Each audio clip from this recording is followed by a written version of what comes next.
بسم الله الرحمن الرحیم د بریا یوټیوب چینل ته ښه راغلاست دوستانو. زه عبدالظاهر یم او دا د اډوب پریمیر دویمه ویډیو ده. که چېرته غواړئ چې کمپیوټر د یوټیوب له طریق نه زده کوئ نو په یوټیوب کې به بریا ټیګ ولیکئ، زما چینل به تاسو ته خلاص شي او په دې کې که چېرې پلی لیست کلیک کئ نو ټول هغه پروګرامونه چې ما په پښتو او دري ژبه ریکارډ کړي دي چې له هغه جملې نه بیسیک نیټورک و، فوټوشاپ و، کورل را، ایچ ټي ایم ایل، مایکروسافت ورډ، ایکسل، ایکسس، پاور پوینټ، تقریبا 8 پروګرامونه دي. نو هر یو که چېرته مثلا فوټوشاپ کلیک کړئ 14 ویډیوګانې لري، وینئ دلته تعداد د ویډیوګانو عمر باندې لیکلی دی. که کلیک کړئ هغه لیست به خلاص شي او له اول نه تر اخره ټولې ویډیوګانې کتلی شي. راځو د اډوب پریمیر دویمې ویډیو ته.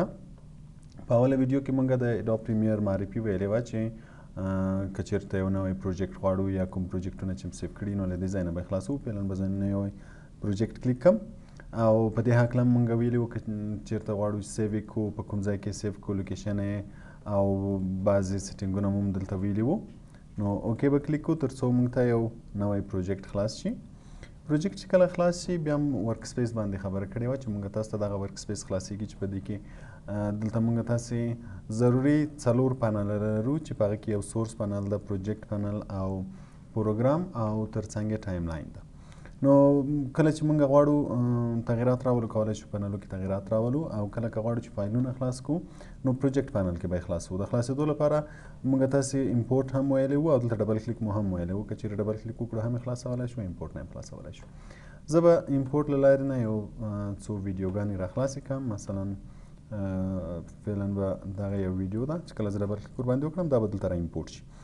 که کومه بله ویډیو غواړم کولی شم چې هغه هم امپورټ کړم، مثلا دا ویډیو به هم امپورټ کړم تر څو دا ویډیو هم دلته را خلاصه شي. او ورسره به یو څو نور عکسونه که چېرې کنټرول ونیسو کلیک یې کړو نو په یو وخت کې څو دانې سلیکټولی شو. دا به هم را خلاص کړو. نو اوس دلته ټول پروجیکټ پینل کې هغه ویډیوګانې یا عکسونه چې زه ورنه استفاده کوم یا کار ورنه اخلم هغه ټول دلته خلاص شو. د دې لپاره چې زه اوس یو ویډیو جوړه کړم موږ تاسې ویلي وو چې ټایم لاین نه استفاده کوو. نو ټایم لاین کې موږ تاسې باید سیکوینس ولرو. فعلا موږ دلته هیڅ سیکوینس نه لرو. سیکوینس چې کومه ویډیو چې موږ جوړوو او له کومه کلیپس نه چې جوړوو هغه باید په دې سیکوینس کې په ترتیب سره چې په هر ترتیب یې موږ غواړو په هغه ترتیب سره ایښول کېږي. نو ځکه سیکوینس ضرور ده. نو فعلا سیکوینس نه لرو.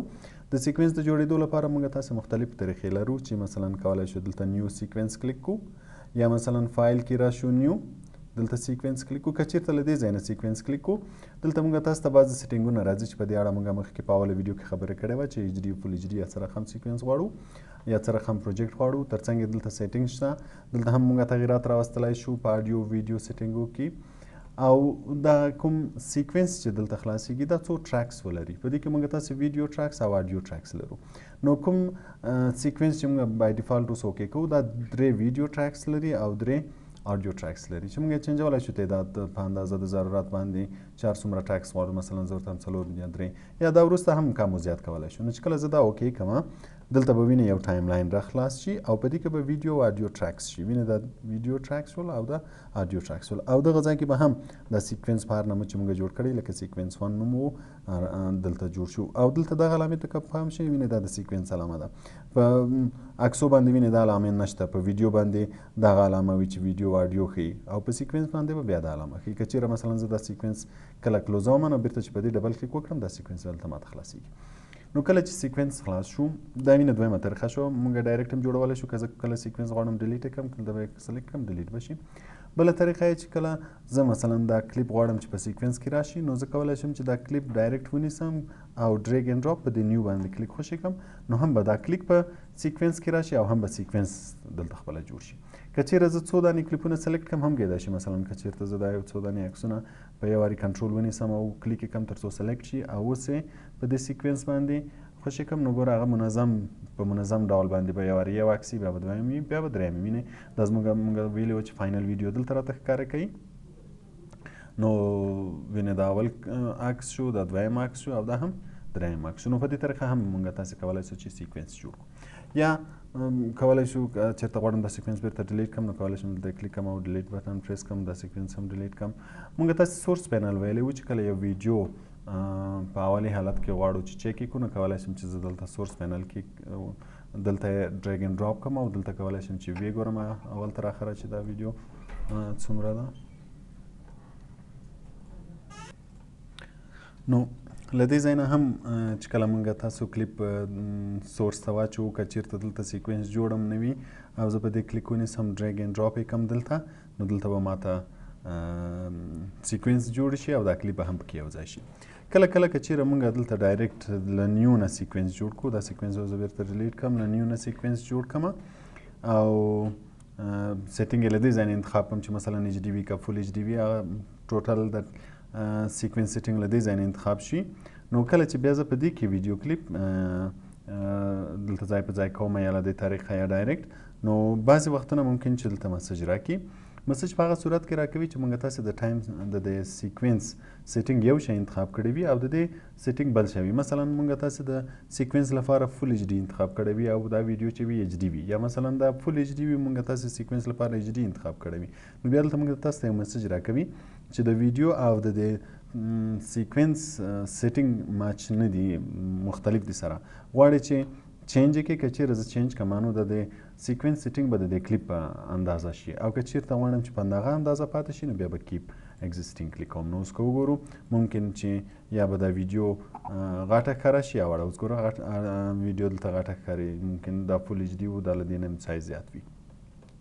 نو دغه مختلفې طریقې شوې د سیکوینس جوړېدو چې په هره طریقه غواړئ سیکوینس جوړ کړئ سیکوینس جوړولی شو. خو دغه اسانه لار ده چې موږ تاسې ډایرکټ ویډیو له دې ځای نه راواخلو په ټایم لاین کې هغه کو زه به وینډو مینیو نه ټایم لاین بیرته خلاص کړم چې ټایم لاین هم کلوز شو. که چېرته زه دلته ډایرکټ ډریګ اینډ ډراپ کوم نو دا کوم ټایم لاین چې جوړیږي یا دا کوم سیکوینس چې جوړیږي دا به د دې ویډیو کلیپ په اندازه وي. نو چې کله موږ تاسې ویډیو جوړوو نو دلته موږ تاسې ویډیو ټریکس هم لرو، اډیو ټریکس هم لرو. ویډیو شی مثلا که عکس وي که ویډیو هغه به په ویډیو ټریک کې ځای په ځای کوو، اډیو به یې دلته ځای په ځای کوو. نو مثلا دا یو ویډیو شوه که چېرته زه غواړم چې یو عکس ورسره ځای په ځای کړم، که چېرې په بهرني ټریکس کې ږدمه نو بیا به اول دا ښکاري په سر به یې دا ښکاري، یعنې دا به لاندې وي دا به یې په سر ښکاري. دې ځای نه موږ تاسې زوم ان او زوم آوټ کولی شو که غواړو چې لږ زوم شي. نو اوس که وګورو وینې دا به عکس وي لاندې به یې ویډیو وي. یا مثلا زه دا بل عکس د دې په سر هم ږدم، لږ به دې ځای نه ډایرکټ کولی شو چې غټ یې هم کړو. نو اوس وګورئ دا عکس به وي دا وي دا وي، یعنې اول به دا ټولو لاندې ښکاري بیا به دا عکس لاندې ښکاري دا به په ټولو په سر باندې ښکاري. نو څومره چې موږ یو ویډیو په بهرني ټریکس کې ږدو هغه به د ټولو په سر کې وي، او څومره چې په لاندې ټریکس کې ږدو هغه به لاندې وي. او که چېرته په څنګ کې کېږدو نو مثلا که زه دا دلته کېږدم بیا به اول دا ویډیو ښکاري هغه پسې به دا، یا مثلا که زه دلته کوم ویډیو کلیپ کېږدم مثلا دا ویډیو کلیپ زه راوړم دلته یې کېږدم نو بیا به اول دا ښکاري ورپسې به بیا دا ښکاري. که چېرته غواړو چې یو خط ورسره اضافه کړم ټایټل ورسره اضافه کړم نو بیا ټایټل هم دې ځای نه هم کولی شو چې موږ تاسې ټایټل انتخاب کړو او له دې ځای نه په بعضې ورژنو کې په دې ځایو کې نه وي، په دې ورژن کې نشته، نو بعضې ورژنو کې وي. دې ځای نه موږ تاسې راځو ټایټل انتخابوو. ټایټل چې انتخاب کړي ټایټل هم زیاتره د سیکوینس په سیټینګ باندې راځي، کولی شو چې موږ یې چینج کړو. نوم هر نوم چې ورته ورکوئ کله چې اوکې کړو دلته یو وینډو خلاصیږي او په دې وینډو کې موږ تاسو ته دغه په سیکوینس د ټایم لاین کې چې دغه پوینټر هر چیرته ولاړ دا دلته راته ښکاره کوي. دا په دې معنی نه ده چې دا ټایټل به په دې ځای باندې راځي، ټایټل په دې ځای نه راځي، صرف دا پوینټر په هر ځای باندې وي هغه دلته راته ښکاره کوي. کله چې زه ټایټل جوړوم نو دې ځای نه به موږ دا ټي کلیک کوو، دلته به په هر ځای کې چې غواړو ټایټل ولیکو همالته به یو باکس جوړ کړو یا به کلیک وکړو، له هغه نه وروسته به ټایټل ولیکو. مثلا زه بریا ټیګ لیکم نو وروسته دې ځای نه موږ تاسو کولی شو چې فونټ یې چینج کړو، هر فونټ چې ورته انتخابوو دا یو فونټ لیست ده. دې ځای نه کولی شو چې بولډ ایټالیک انتخاب کړو، دې ځای نه سایز وړکی غټ کړو. دلته یې بعضې نور سیټینګونه دي، کولی شو چې سمال کیپس آل کیپس یې چینج کړي، کولی شو کلر یې چینج کړي. دا ټول هغه سیټینګونه دي چې موږ تاسو فوټوشاپس کې ویلي دي. نو که غواړئ چې چینج یې کړئ کولی شئ چینج یې کړئ، که غواړئ چې کلر یې چینج کړئ له دې ځای نه یې کلر هم چینجولی شو. کله چې سیټینګونه چینج کړه نو چې کله زه دا کلوز کړم دا ټایټل وینې دلته خپله نه راځي، لکه مخکې چې ما وویل دا دلته سیف کېږي. بیا چې په هر لوکیشن مونږ غواړو خپله به یې هلته ږدو. مثلا دا زه راخلم دلته غواړم چې راشي، نو اوس ګوره چې کله پوینټر دلته ورباندې راځي ټایټل به په هغه ځای کې وي. ټایټل کولی شو چې ډیوریشن یې زیات و غټ هغه کم هم کړو چې مثلا ډېر حده پورې ښکاره شي یا تر کم حده پورې ښکاره شي. کله چې موږ ستاسې دا ویډیو جوړه شي مثلا ټایټلونه کلیپس هر څه منظم کېښول د دې لپاره چې اوس دغه ټایم لاین کې چې دا څه سیټینګونه جوړ کړي دا په یوه ویډیو باندې بدل شي. بیا به راځو فایل مینیو ته او دلته به ایکسپورټ په ایکسپورټ کې به میډیا کلیک کوو. میډیا چې کلیک کو دلته بعضی سیټینګونه راځي چې په دې کې فارمټ ده. فارمټ زیاتره د ویډیو نه انتخابیږي، یعنی دغه فارمټ چې د MP4 د موږ تاسو کولای شو چې چینج کړو، چې مثلا EVI راشي یا هر فارمټ چې غواړو چینج کړو چینجولای شو. خو د H264 دا زیاتره MP4 فارمټ وي، نو که غواړئ چې دا انتخاب کې کولای شي. په کوم ځای کې سیو کړئ د ځای نه لوکیشن ورته ښیي چې په کوم ځای کې سیو شي. او بعضې اډیو ویډیو سیټینګونه هم لري، که غواړو چې چینج کړو هغه هم چینجولی شو چې په نورو ویډیوګانو کې به یې چینج کو. او دلته په آخر کې لاندې ایکسپورټ بټن لري چې ایکسپورټ کلیک کړو زموږ ویډیو به په کوم ځای کې چې موږ ته ویلي هلته به سیو شي. ماته دلته ځکه نه ښکاري ځکه چې زما د سکرین سیټینګ لږ غټ ده او دا نه ښکاري. که زه ریزولوشن لږ زیات کړم ممکن ښکاره شي. زه به دا ویډیو پاس کړم، بیا به نو ویډیو ما پاس کړه ځکه چې سیټینګ مې د ګرافیکس چینج کو. نو اوس وګورئ دلته ایکسپورټ بټن ښکاري. نو که زه اوس دا ایکسپورټ بټن کلیک کړم نو کوم لوکیشن چې ما ورته ښوولی ده ممکن یو څو دقیقې وخت واخلي او په هماغه لوکیشن کې همدغه ویډیو چې په کوم ترتیب موږ جوړه کړې وي په هماغه ترتیب موږ ته فاینل ریزلټ د MP4 یا هر فارمټ چې موږ ته انتخاب کړی وي په هماغه فارمټ کې راشي.